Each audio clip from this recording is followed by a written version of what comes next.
Les Mille et une nuits, traduit par Antoine Galland, tome 1er. Nuit 3.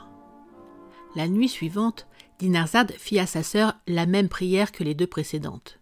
« Ma chère sœur, lui dit-elle, si vous ne dormez pas, je vous supplie de me raconter un de ces contes agréables que vous savez. » Mais le sultan dit qu'il voulait entendre la suite de celui du marchand et du génie.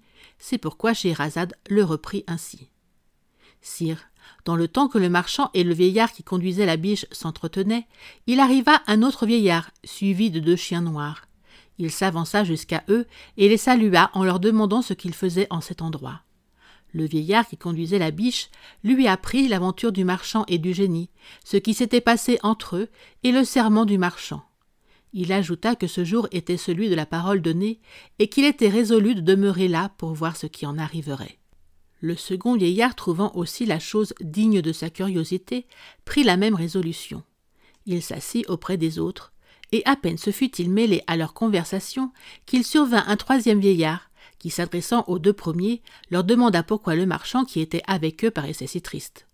On lui en dit le sujet, qui lui parut si extraordinaire qu'il souhaita aussi d'être témoin de ce qui se passerait entre le génie et le marchand.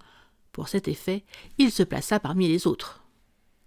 Ils aperçurent bientôt dans la campagne une vapeur épaisse, comme un tourbillon de poussière élevé par le vent. Cette vapeur s'avança jusqu'à eux et, se dissipant tout à coup, leur laissa voir le génie, qui, sans les saluer, s'approcha du marchand le sabre à la main et le prenant par le bras. « Lève-toi, lui dit-il, que je te tue, comme tu as tué mon fils. » Le marchand et les trois vieillards, effrayés, se mirent à pleurer et à remplir l'air de cris. Scheherazade, en cet endroit, apercevant le jour, cessa de poursuivre son conte, qui avait si bien piqué la curiosité du sultan, que ce prince, voulant absolument en savoir la fin, remit encore au lendemain la mort de la sultane. On ne peut exprimer quelle fut la joie du grand vizir lorsqu'il vit que le sultan ne lui ordonnait pas de faire mourir Scheherazade. Sa famille, la cour, tout le monde en fut généralement étonné.